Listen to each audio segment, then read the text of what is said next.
నమస్కారం సార్. నమస్తే. సార్ నాకు చాలా డౌట్లు ఉన్నాయి సార్. అంటే ఒక చిన్నగానే అడుగుతాను. ఏంటంటే పూర్వంలో చాలామంది ఇల్లు కట్టుకొని బ్యాక్ సైడ్ ప్లేస్ వదిలేవాళ్ళు. కానీ ఇప్పుడు ఎక్కడ ప్లేసెస్ లేవు. అసలు స్థలంలో ఏ వైపు ఖాళీ ఉండాలి సార్? అంటే ఒక ఇంట్లో ఏ వైపు ఖాళీ ఉండాలి?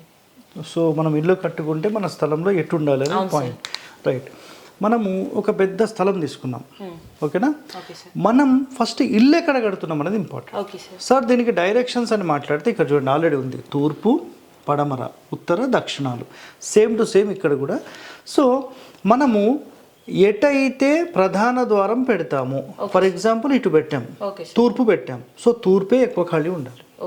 ఉత్తరం పెట్టాం, ఉత్తరంలోనే ఉండాలి. దక్షిణం పెట్టాం, దక్షిణంలోనే ఉండాలి. పడమర పెట్టాం, పడమరలోనే ఉండాలి. ఒకవేళ రెండు వైపులా ఖాళీ పెట్టాల్సి వచ్చింది, తూర్పు ప్రధాన ద్వారం అయితే ఈ తూర్పు ఎంతైతే ఉందో దీనికంటే తక్కువ ఉత్తరంలో పెట్టచ్చు. ఒకటో కండిషన్. రెండో కండిషన్, ఒకవేళ ఉత్తర ప్రధాన ద్వారం పెట్టాం, ఉత్తరంలో ఎంత ఖాళీ ఉందో దానికంటే తక్కువ తూర్పులో ఉండాలి. ఈ రెండు అయిపోయినాయి. ఇప్పుడు పడమర తీసుకుందాం. పడమరలో ప్రధాన ద్వారం పెడితే పడమరలో ఎంత అయితే ఖాళీ పెడతామో దానికంటే తక్కువ దక్షిణంలో పెట్టచ్చు. సో అప్పుడు తూర్పు పడమరలు తగ్గిపోతాయి మొత్తం. అంటే మళ్ళీ వీళ్ళకి అర్థం కాకపోవచ్చు, అది నేను చూపిస్తాను. ఒక్క నిమిషం.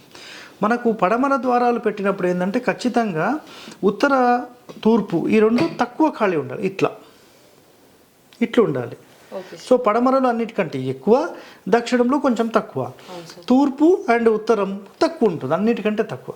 ఇదే క్రమంలో దక్షిణంలో ప్రధాన ద్వారం పెడితే దక్షిణంలో అన్నిటికంటే ఎక్కువ ఉండాలి, పడమరలో కొంచెం తక్కువ ఉండాలి, ఉత్తర, తూర్పు అయితే సేమ్.